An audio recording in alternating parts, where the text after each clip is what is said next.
இப்போது நம்ம ஜென்ரேஷனில் பாருங்களேன், முன்னாடி பாருங்கள், அம்மா அப்பா ஜென்ரேஷனில் பாருங்கள், நம்ம வீடுகளில் ஒரு வாட்ச் ரிப்பேர் ஆயிடுது, ஒரு ஃபேன் ரிப்பேர் ஆயிடுது, ஏதோ ஒரு மிஷின் ரிப்பேராக போகுது அப்படின்னா அதை கடையில் கொடுத்து ரிப்பேர் பண்ணி வந்து அதைத்தான் யூஸ் பண்ணோம் கடைசி வரைக்கும்.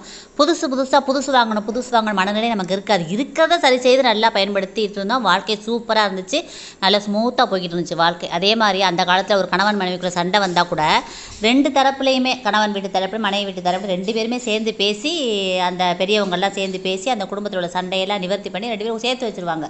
ஹஸ்பண்ட் அண்ட் ஒய்ஃபை சேர்த்து வச்சு நல்லா வாழ வச்சுருவாங்க.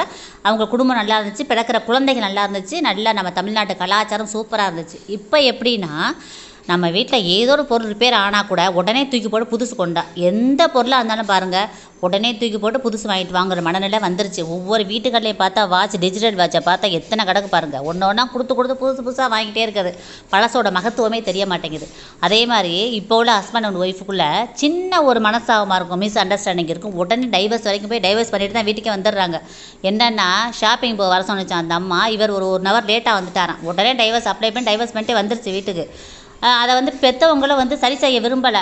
பிடிக்கலையா விட்டுட்டு வந்துருமா, வேறு கல்யாணம் பார்த்துக்கலாம், வேறு பண்ணி வைக்கிறேன் உனக்குன்னு சொல்லி பெரியவங்களே அவங்களை மோட்டிவேட் பண்ணி பண்ணுறது இது மாதிரி. அதனால் அவங்களுக்கு பழசோட ஒரு அருமை தெரியாமல் போச்சு. இன்றைக்கி எவ்வளவு தான் புதிய வாழ்க்கையை தேடி போனால் கூட எல்லாத்துலேயும் பிரச்சனை இருக்கத்தான் செய்யும். நம்ம பிறப்புலேருந்து, இந்த மண்ணில் பிறந்ததுலேருந்து கடைசியாக மண்ணுக்குள்ளே போகிறோம் பாருங்கள், அது வரைக்கும் பிரச்சனை, வாழ்க்கையில் பிரச்சனை இருந்துக்கிட்டே தான் இருக்கும்.